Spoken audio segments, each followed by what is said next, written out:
Initially, the introduction of mediation in the courts was not readily accepted by some in the legal profession. But over time, and with clearer understanding of the process, it became more acceptable. Lawyers who saw the long-term value of mediation as a relevant intervention were now open to the idea of being trained as mediators. The first training program we had when Capital University came to Jamaica and trained, I think it was about 7 of us who were trained. I have been involved since then. It was really breaking new ground. So we were trained as mediators, and then we were trained as trainers, because these were really new concepts to us. Remember, we are trained in a kind of adversarial process, and now with this training we were now being trained to consider a situation where the parties are the persons who know best what is the solution to their problems. Say, we have come a far way. I mean, we've come from the point of where lawyers were very suspicious of this mediation process, to the fact now we're doing more and more of it, and that there are many lawyers who are of the view that that they want to become involved in this process without having to take their clients through the court system. Of course, now we have Part 74, which makes the mediation process compulsory before dates are set for trial. So we have really come a far way. We have now going from 7 persons who were trained as mediator to a Supreme Court list of probably 70-odd persons. I'm not sure what the number is, but we have really come a far way over the period.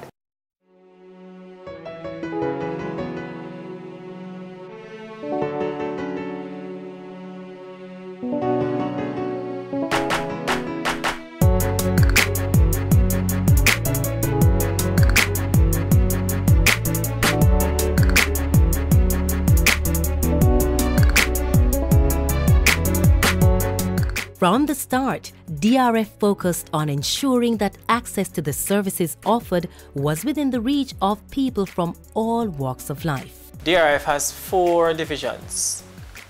These 4 divisions allow the administration of the DRF to really help to deliver the services through a parish network across the entire island. Some parishes have more than 1 service point.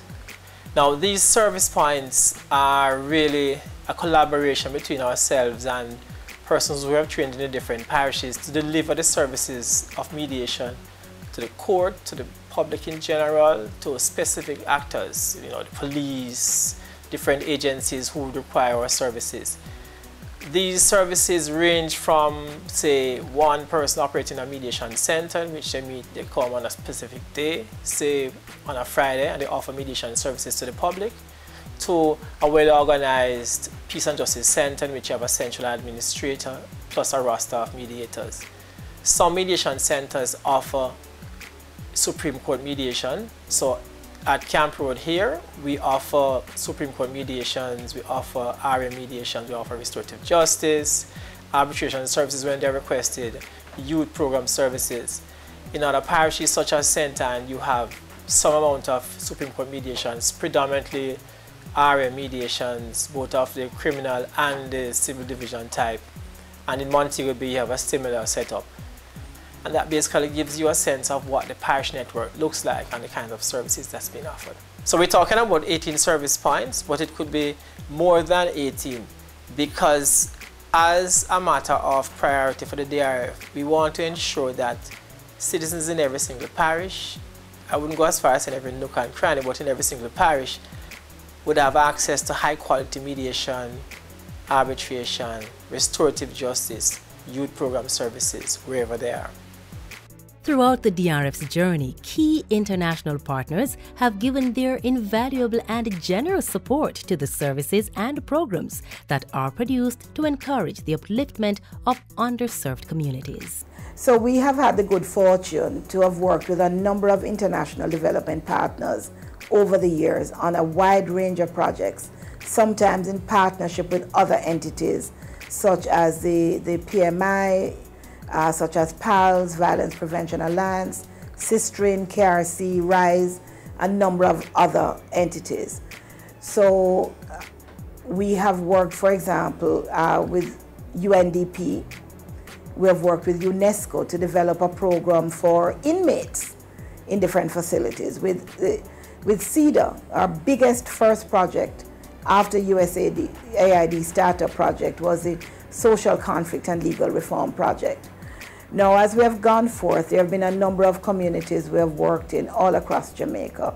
And I think basically if you name a community in any, in the corporate area, in St. James, and in some of the rural towns, we would have worked there. We have worked in a number of communities because we have been asked by a number of other agencies to deliver conflict resolution training to their target population.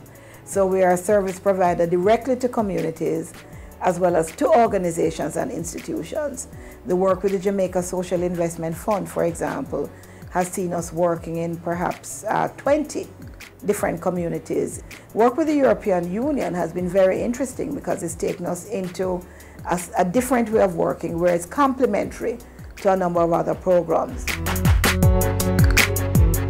For the Dispute Resolution Foundation program, that is funded under an overall European Commission program called the European Instrument for Democracy and Human Rights, which has as its objective to involve civil society in the promotion and maintenance of human rights, good governance, democracy. And when I say civil society, I mean in the widest sense of the word, everything from universities, private sectors, NGOs, so other non-government in its widest sense. And that is, it was under that program that we, the delegation, requested money for Jamaica programs because there is a specific part of this program called country-based support schemes. And we asked for money for Jamaica to do some work in the country here with civil society. I have the impression they're doing a very good job. Clearly, what the DRF is doing is badly needed since the justice system is somewhat overloaded, and like many sectors, well, money is not as much money available as might be to assist with the reforms which the government clearly sees and is carrying out in the justice sector.